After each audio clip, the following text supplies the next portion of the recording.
Si usted ha leído o escucha reportes y noticias sobre educación, probablemente habrá notado que periódicamente surge gran interés por los países en que los estudiantes obtienen los mejores resultados en lectura, matemática o ciencias, y por saber dónde se ubica su país en este esquema.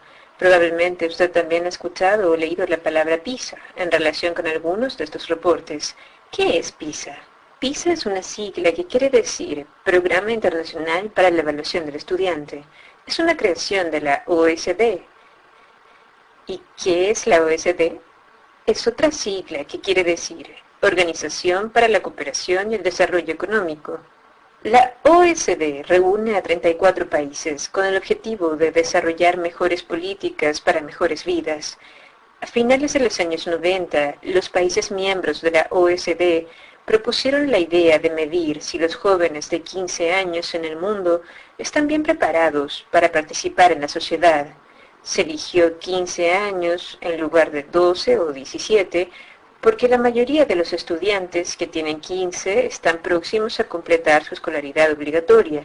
Expertos en el campo de la educación de todo el mundo trabajaron juntos para crear una prueba de 2 horas que tiene como foco asignaturas claves, como lectura, matemáticas y ciencias. Los países participantes decidieron administrar la prueba cada 3 años y rotar el foco principal de la prueba entre las 3 asignaturas claves. Todo eso está muy bien, pero evaluar a los estudiantes no es nada nuevo. Entonces, ¿qué tiene de especial PISA?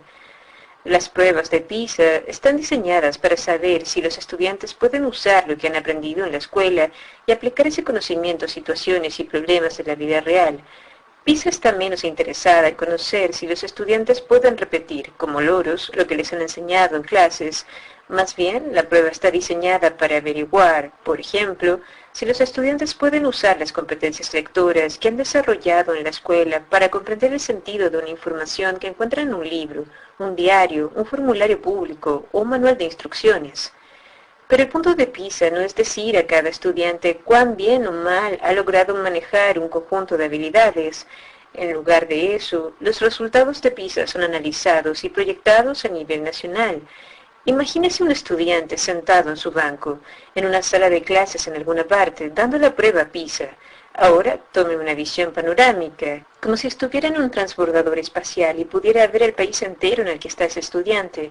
Eso es lo que PISA hace con sus resultados de la prueba. PISA muestra a los países cómo están en relación con otros países y también en relación a sí mismos, respecto de cuán efectivos son al educar a sus niños. PISA no dice esta política o práctica educativa causa ese efecto. Más bien muestra qué es posible y señala semejanzas y diferencias entre sistemas educativos alrededor del mundo. Esto ayuda a los gobiernos a repensar sus propias políticas y diseñar algunas nuevas para mejorar el rendimiento escolar de sus estudiantes.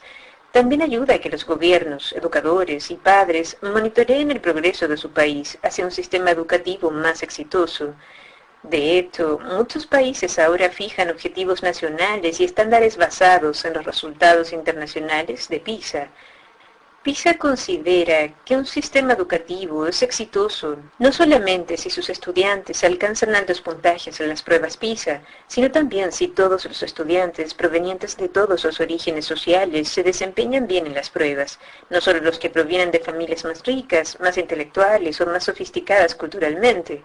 Por ejemplo, un porcentaje relativamente alto de los estudiantes de nivel socioeconómico bajo de lugares como Hong Kong, Shanghái, Corea y Finlandia obtienen algunos de los puntajes más altos en PISA.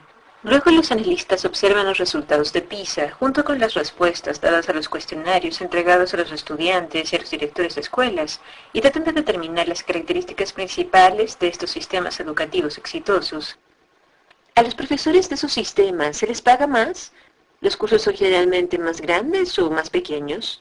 ¿Las escuelas deciden qué enseñan sus profesores o existe un currículum determinado por una autoridad del gobierno central? Una vez que surge un perfil de sistema exitoso, se puede usar como modelo para otros. Entonces, ¿cómo es esta prueba?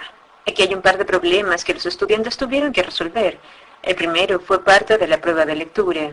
A los estudiantes se les mostró un gráfico y un texto que lo acompañaba donde se leía, La figura 1 muestra los cambios de nivel de agua en el lago Chad, ubicado en el Sahara, al norte de África. El lago Chad desapareció por completo alrededor del 20.000 a.C., durante la última era glacial.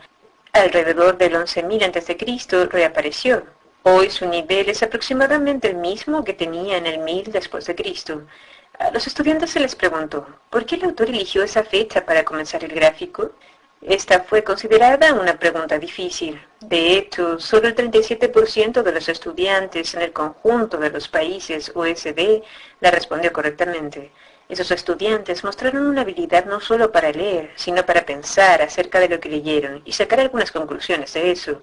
Ellos dedujeron que la razón para que el gráfico comenzara alrededor del año 11.000 a.C. es porque fue entonces cuando el lago Chad reapareció después de haber desaparecido completamente durante la Edad del Hielo. El segundo problema fue parte de la prueba de matemática. Se presenta la siguiente situación. En una pizzería puedes escoger una pizza básica con 2 ingredientes, queso y tomate.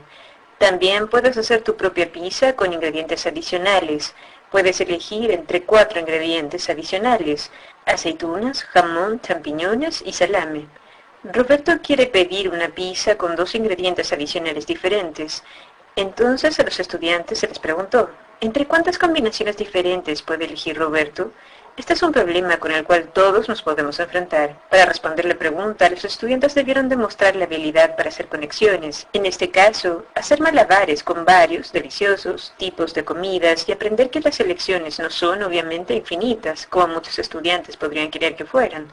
Este también fue un problema relativamente difícil de resolver para los estudiantes. Solamente 49% de los estudiantes pudieron calcular que solo se podían hacer 6 combinaciones diferentes.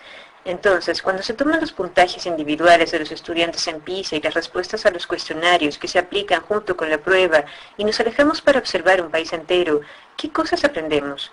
Bien, una cosa que hemos aprendido es que las niñas leen mejor que los niños en cada país que participa en PISA. Y entre los países que son miembros de la OECD, las niñas lo hacen mucho mejor que los niños en lectura, como si ellas hubiesen tenido un año más de escolaridad.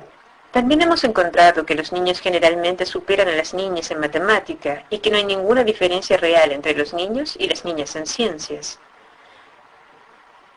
También hemos observado que algunas políticas de las escuelas pueden no ser muy buenas para los estudiantes. Por ejemplo, una división temprana de los estudiantes entre aquellos que deben pasar por un programa académico y los que deben pasar por un programa técnico profesional no se asocia con mejores rendimientos promedio. Esta división también se relaciona con mayores desigualdades entre los estudiantes de nivel socioeconómico alto y los estudiantes de nivel socioeconómico bajo. Los estudiantes a menudo son clasificados en los distintos programas bajo la creencia equivocada de que no todos pueden aprender las mismas cosas, que solo algunos niños son dotados y pueden alcanzar las estrellas. Pero los resultados de PISA muestran que si se da la oportunidad y el apoyo para triunfar, todos los niños tienen el potencial para hacerlo. El tener estudiantes que repiten tan poco se asocia con puntajes altos en PISA. Los sistemas educativos que invierten en ayudar a los estudiantes a aprender los contenidos la primera vez que los ven tienen mejores resultados que aquellos donde los profesores saben que, si es necesario, pueden taladrar las mismas materias año tras año tras año en las cabezas de los mismos estudiantes en dificultad. Como se mencionó anteriormente, las escuelas más exitosas según PISA son aquellas cuyos estudiantes lo hacen bien sin importar de dónde provienen. Aún así, los resultados de PISA muestran que el origen familiar tiene una influencia importante en el éxito de los estudiantes en la escuela.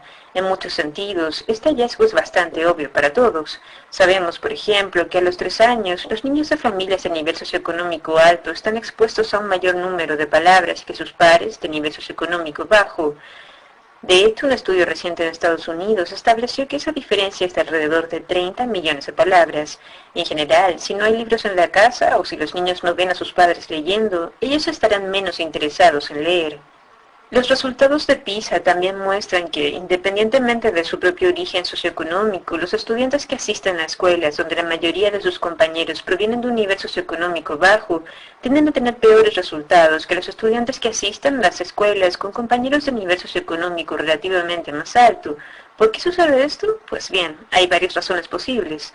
Por ejemplo, PISA encontró que en la mayoría de los países de la OECD, los estudiantes de nivel socioeconómico bajo tienen acceso al mismo número de profesores, o a veces incluso a más profesores que sus pares de nivel socioeconómico alto. El problema, sin embargo, es que mayor cantidad no significa necesariamente mejor calidad.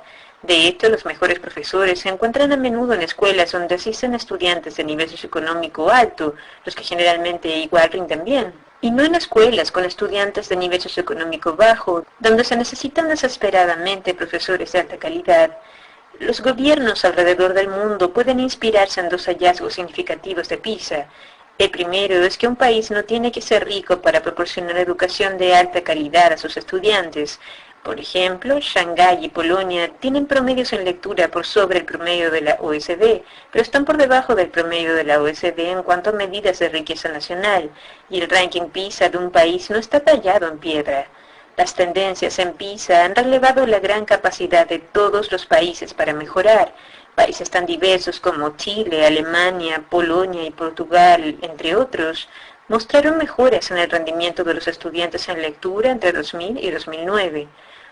Aunque parezca obvio, vale la pena recordarnos que los sistemas educativos exitosos sitúan la educación como una prioridad. Ellos comparten la creencia de que las habilidades pueden aprenderse y que todos los estudiantes pueden alcanzar altos niveles. Ellos muestran que valoran la profesión de profesor al invertir en ella y atraer a los candidatos más calificados, entrenarlos bien y ser capaces de retener a los mejores profesores entre ellos. Tal como cada estudiante tiene el potencial para lograr un buen rendimiento, cada país tiene el potencial para elevar los niveles de su educación.